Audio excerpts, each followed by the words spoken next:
you also did a map that was actually reflectant on first responders. And so I think it was, you couldn't get some of the data that you needed for the opioid crisis. And so you actually would look at EMS responses. I'd be having a hard time ringing a bell exactly which one that was, but yeah, probably it's really just about where first responders or were responding to overdose calls. So that's been a pretty big topic that a lot of cities have been doing. I wasn't really doing that myself so much, but maybe helping cities here and there just help map that out. Um, I think it's one thing that's changed a lot is when a first responder goes to a call, they collect some certain information and it goes into a records management system or RMS. Hmm. But I think this epidemic's changed things so much where they actually will enter that in if it is an overdose. And then they may have another field, like was there an naloxone administered?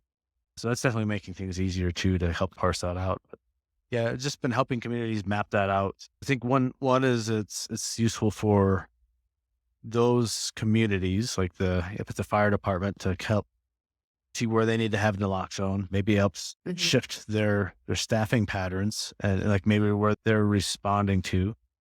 But then it's also another tool, just like the Lost Loved Ones map. That data can be shared publicly. We've been trying to guide people to de-aggregate that data a little bit. You, we've definitely seen communities that will just share the point data of overdoses. That's probably not fair if it's at someone's house to just share that information, but you can make things like, heat maps or, more common pattern is like the honeycomb hex bins where you Hmm. get a count of how many overdoses were in this area. And then you can just see patterns. And that's useful for cities too, because you can see those patterns and they help see, well, maybe that we should be putting naloxone in these restaurants or, Hmm. what's in that area that has a lot of overdoses. That'd be a great idea. And then Yep. do they already carry naloxone on them, like first responders? The majority of the US, not all the US. Okay. So, Well, yeah. oh no, go I ahead. was just gonna say, unfortunately, sometimes it becomes a political issue. And, there's some departments in some places in the US that like take a very no stance that like they're not going to do that. I would say that's not the most important for fortunately.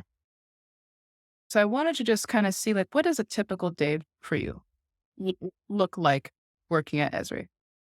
Um, yeah, probably get the same response for a lot of people. It's there's probably not a typical day, Hmm. but I think one thing what I tell people just in my current role is we have more of a kind of a cycle. So we'll have a solution that we release. We'll have like 3 releases a year. So right now we're working on this emergency management one, and in the beginning phases of that solution, it might be talking to a lot of users that have requested it or been had success doing things and just doing some interviews and figuring out like what do we need to do, and then that might be in the beginning of things. But then as we move along, we'll be doing a lot more prototyping and review, and then as we get towards the end, we'll be making that more fine grained, and we also worked on our documentation for that too. So it's just a little bit different throughout that review cycle, and then if a nice pattern, that gets done, then we can do another one, and but then we'll also update our solutions as well as our tech changes. We might have to update something, or we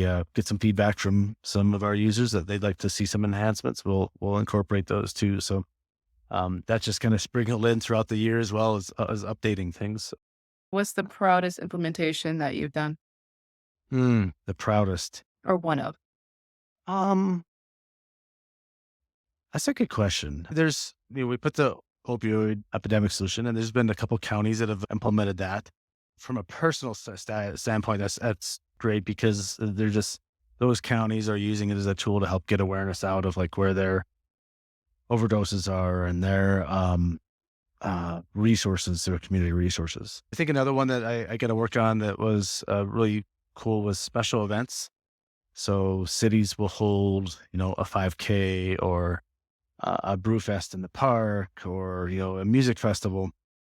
So there's a whole process for like permitting. Maybe the organizer of the 5K would have to apply for and then map those out, like where there might be vendor booths and where the road needs to be blocked and so forth. So, Oh, that's cool. yeah, it's a pretty big solution, but been some really great implementations of that too, of people using that, which has been great.